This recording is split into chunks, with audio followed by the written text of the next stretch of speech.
Hein? Vous êtes un pasteur. Oui.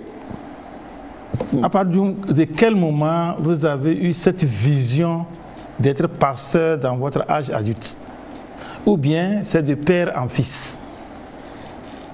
Moi, en réalité, quand j'étais enfant, je voulais devenir journaliste. Parce que j'aimais comment un journaliste à l'époque, Mensah Nyame, diffusait le football. Et un jour, je voudrais être comme lui.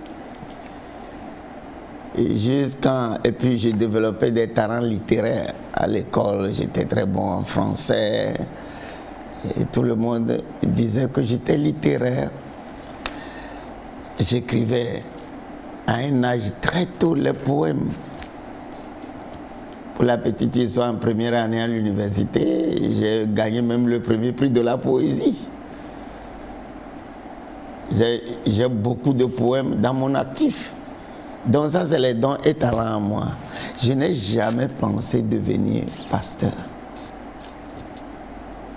Et j'étais un bon chrétien. J'allais à l'église, j'adore bien Dieu. Jusqu'à ce que j'ai une image spirituelle, me voyant en train de prêcher. Alors, ça peut être la source aussi de la vision, on va en venir. Est-ce que les songes et les rêves, ou bien les prophéties, ou bien aller consulter les voyants peuvent vous donner la vision, à moins que cela vienne faire quoi? Renforcer tes convictions personnelles. Donc toutes ces choses que j'ai énumérées peuvent te donner une image. Donc en fait, dans un songe, vous avez toujours une vision, une photo, une image, une activité que vous voyez en flash.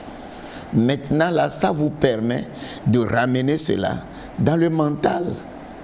La vision est spirituelle, c'est ton esprit qui a un contact avec le monde spirituel.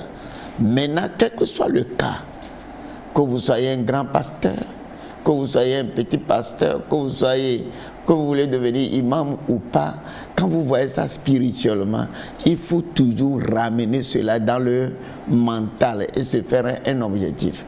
Peut-être j'ai vu spirituellement que j'étais un pasteur, que je dois prêcher. Maintenant, la vision, c'est moi qui vais déterminer ça. Quel type de pasteur? Un grand évangéliste, un télé-évangéliste. Conformément à ce que je veux faire avec mon titre de pasteur, j'élabore ma vision. C'est dans le mental, je l'élabore clairement. Je dois atteindre cet objectif dans tel domaine. Alors ce que je suis en train de faire, même ça se trouve dans ma vision pastorale. Sinon je ne viendrai pas.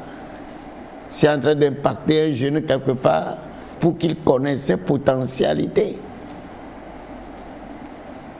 Et pour qu'il participe à son propre développement, au développement du pays. Voilà pourquoi je le fais. Si ça n'a rien à voir avec ma vision, je ne le ferai pas. Parce qu'à un âge aussi, j'ai décidé de devenir un conférencier évangélique.